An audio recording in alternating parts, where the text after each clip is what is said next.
wondering if some new writers joined Arthur around season 12 because for some reason, over the last couple of episodes, there's been a real increase in baseball themed episodes. Now, thankfully, I quite like baseball, so that's absolutely fine, but had it been any other sport, it might have got a little bit old.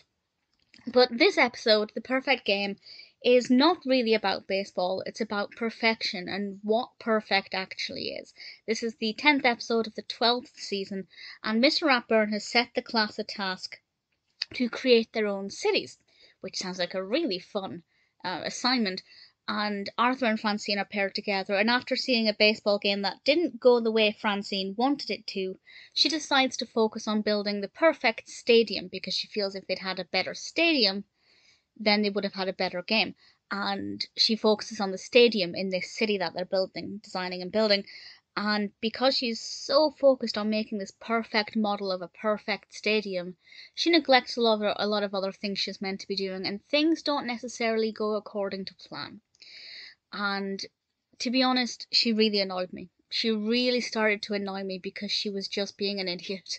She was being very selfish, she was neglecting a lot of things, she was making Arthur do more than his fair share because she couldn't stop focusing on this and she wasn't seeing the real task at hand. Mr. Ratburn wasn't looking for a perfect city or a perfect model. That obviously wasn't the purpose of the assignment.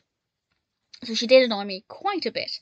But it was quite nice to see things being built and constructed and seeing them use kind of household objects and, bits and pieces around the home rather than going out to buy things, which I thought was a really nice idea and a great way to encourage children to do the same. This is exactly the kind of thing I would have done when I was younger.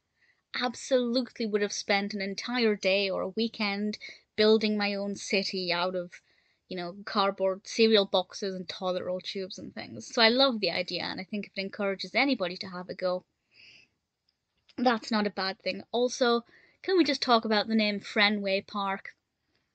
As it happens, Fenway Park is on my list of places to visit. It is the home of the Boston Red Sox. I will be going there hopefully maybe this year, maybe next year. We'll see how that goes. But I was just quite excited to actually understand that reference and kind of get where that name came from because sports and I are not best friends. But as I said, I do have a moderate interest in baseball. So I didn't mind, that there was yet another baseball themed episode. Had it been, I don't know, basketball, football, I would have kind of really started to get bored of it. But no, it's baseball, so I can deal with it. Yeah, it's a good episode. It's not my favourite. Francine did annoy me a bit too much for it to be one of my favourites. But ultimately, I think it had some good messages in it, could definitely encourage creativity, and ultimately, I'd say I enjoyed it.